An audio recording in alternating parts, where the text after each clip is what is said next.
नमस्कार। आज की बिजनेस अपडेट्स कुछ इस प्रकार से हैं। निफ्टी नीचे है 0.15% से, यह अभी है 25,483.70 पॉइंट्स पे। डाउ जोन नीचे है 0.37% से। नेस्डेक ऊपर गया है 0.03% से। गोल्ड नीचे गया है 0.47% से, इसकी वैल्यू रही है $3,301.40। क्रूड नीचे गया है 0.12% से, इसकी वैल्यू रही है $68.25। अब हम चलते हैं हमारे कंपनी अपडेट सेशन की साइड।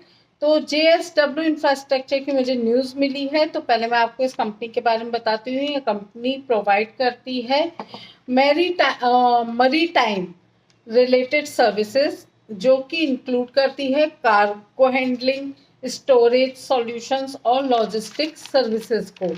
इसकी न्यूज़ ये मिली है कि 30 इयर्स की रियायत के साथ PPP मॉडल के तहत ₹740 करोड़ की कोलकाता पोर्ट का मॉडर्नाइजेशन प्रोजेक्ट इसने जीता है।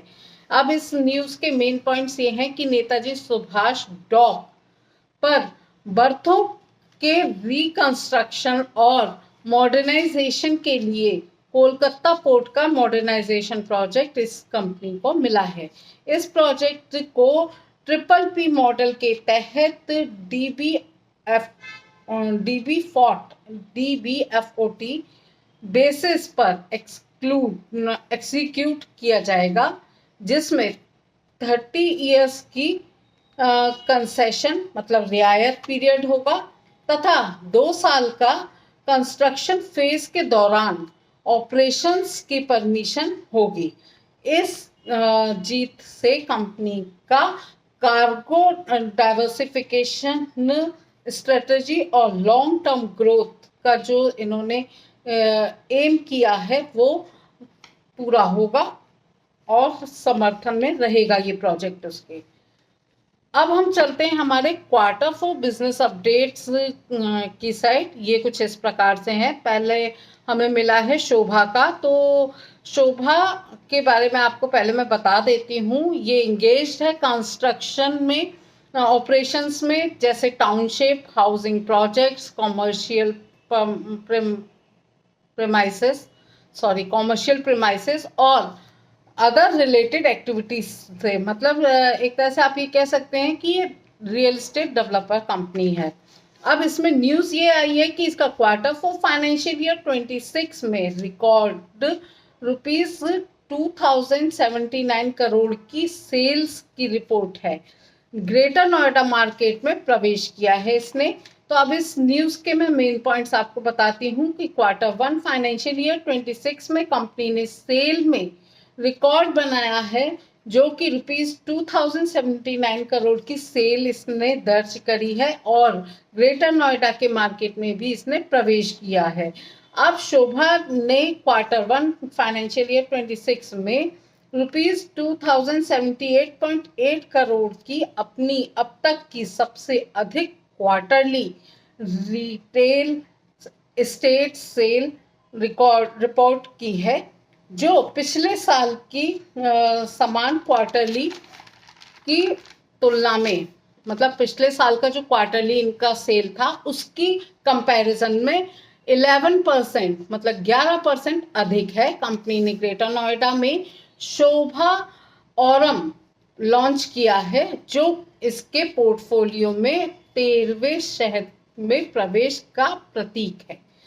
इसमें आगे ये है कि इसने ₹14,395 पर स्क्वायर फीट की औसत प्राप्ति पर 144 मिलियन स्क्वायर फीट बेचा है और कुल 1.07 मिलियन स्क्वायर फीट के 594 घरों को वितरित किया है। वितरित मतलब डिस्ट्रीब्यूट किया है। प्रमुख बाजारों में बेंगलोर में ये ₹602.4 करोड़, गुड़गांव में ₹352.4 करोड़ और केरल में ₹209.7 करोड़ शामिल थे। अब हम चलते हैं इसी में JSW स्टील की साइड। तो इस कंपनी का भी मुझे न्यूज़ मिली है क्वार्टरली अपडेट मिले हैं। तो पहले मैं इस कंपनी के बारे में आपको बता देती हूँ। कंपनी प्राइमरली इंगेज्ड है बिजनेस में, जो मैन्युफैक्चर करती है, सेल करती है आयरन और स्टील प्रोडक्ट्स को। न्यूज़ ये मिली है कि न्यू Q1 फाइनेंशियल ईयर 26 में क्रूड स्टील प्रोडक्शन 14% बढ़कर 7.26 मैट्रिक टन हुआ है और इंडियन ऊप्स का कंट्रीब्यूशन, जो इंडियन में इसका कंट्रीब्यूशन 7.02 मैट्रिक टन रहा है। अब मैं इस न्यूज़ के मेन पॉइंट्स आपको बताती हूँ कि कंपनी ने फाइनेंशियल ईयर 26 की पहली क्वार्टरली में क्रूड स्टील प्रोडक्शन में 14% की ईयरली वृद्धि दर्ज की है, जो 2.6 मैट्रिक टन है। अब इंडियन ऑपरेशंस में 7.02 मैट्रिक टन का कंट्रीब्यूशन दिया है, जो पिछले वर्ष की तुलना में 15% ज़्यादा है तथा मेंटेनेंस के बाद इसकी कैपेसिटी 87% हो गई है। और इसमें आगे ये है कि JSW स्टील OHIO में USA ने 0.24 मैट्रिक टन पर स्टेबल आउटपुट दिया है और ऑल ब्लास्ट फ्रांसिस मतलब भट्टियां अब चालू हो गई हैं, जो उत्पाद में मजबूत सुधार का संकेत है। मतलब उन्होंने अपने आप को और ज़्यादा इम्प्रूव किया है। जो ब्लास्ट भट्टियां थी उनको दोबारा से रिनोवेट किया है और उसमें उपयोग में वो ला रहे हैं। अब हम इसी सेक्शन में आगे चलते हैं। टाटा स्टील के भी अब मुझे क्वार्टरली अपडेट्स मिले हैं, तो पहले मैं इस कंपनी के बारे में आपको बताती हूँ। कंपनी के प्रेजेंस है अक्रॉस एंटायर वैल्यू चेन में और ये स्टील मैन्युफैक्चरिंग करती है। कहाँ से? From mining and processing iron ore से और कोल से टू प्रोड्यूस और डिस्ट्रीब्यूट फिनिश्ड गुड्स।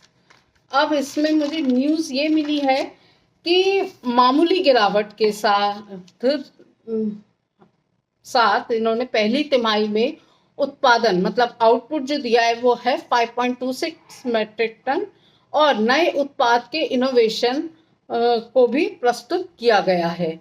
तो अब इस न्यूज़ के मैं मेन पॉइंट्स आपको बताती हूँ। कंपनी ने फाइनेंशियल ईयर 2026 की पहली तिमाही में क्रूड स्टील प्रोडक्शन में मामूली गिरावट दर्ज की है, जो कि 5.26 मैट्रिक टन रही है, जो कि जमशेदपुर और नीलांचल इस्पात निगम में मेंटेनेंस के कारण, ये दोनों निगम बंद हैं के कारण भी डिलीवरी घटकर इनकी 4.75 मैट्रिक टन रह गई है। अब ऑटोमेटिव और स्पेशल प्रोडक्ट्स के हाई एंड सेगमेंट में 4% ईयरली वृद्धि के साथ 0.77 मैट्रिक टन उत्पादन किया है और ब्रांडेड और रिटेल प्रोडक्ट्स 1.46 मैट्रिक टन तक पहुंच गए हैं, जिसमें टाटा, टिस्कॉन, एसरूम एंड स्टेलियम के मजबूत बिक्री से समर्थन मिला है इनके इस उत्पादन को, ब्रांडेड और रिटेल प्रोडक्ट्स के उत्पादन को। अब इंडस्ट्रियल प्रोजेक्ट्स में अगर हम देखें तो इंडस्ट्रियल प्रोजेक्ट्स में 1.6 मैट्रिक टन की वृद्धि दर्ज की गई है और स्मार्ट F@B की मात्रा में पिछले वर्ष मतलब बैक ईयर से की तुलना में 66% की वृद्धि हुई है। और ई कॉमर्स में अगर हम देखें तो ई कॉमर्स और GMV रोज में ईयर ओवर ईयर 39% बढ़कर आया है। ये ₹1350 करोड़ हो गया है और नीदरलैंड में स्टेबल रहा है इसका प्रोडक्शन, जबकि यूके में डिलीवरी 0.6 मैट्रिक टन रही है। दोस्तों ये तो थे कुछ हमारे कंपनी अपडेट्स। अब हम चलते हैं हमारे इंटरनेशनल अपडेट की साइड। तो ट्रंप ने टैरिफ से साउथ कोरिया और जापान में शार्प पर इकोनॉमिक डाउनटर्न मतलब तीव्र आर्थिक मंदी की आशंका बढ़ गई है। अब इस न्यूज़ के मेन पॉइंट्स मैं आपको बताती हूँ कि यूएस ने साउथ कोरिया इंपोर्ट्स पर 25% टैरिफ लगाए हैं और जो कि ट्रंप ने अप्रैल में वादा किया था। जापान पर यह दर 1% बढ़कर मतलब 25% कर दी गई है और जापान और साउथ कोरिया दोनों में पहले क्वार्टर के आधार पर पहली तिमाही के ग्रॉस डोमेस्टिक प्रोडक्ट में गिरावट देखी गई है। और जो प्रेजेंटली सिचुएशन है, तो प्रेजेंटली यूएस में ऑटोमोबाइल्स और ऑटो पार्ट्स के इंपोर्ट पर 25% टैरिफ लगाया गया है, जबकि स्टील और एल्यूमिनियम पर अधिकांश देशों मतलब ज्यादातर देशों में 50% टैरिफ लगता है।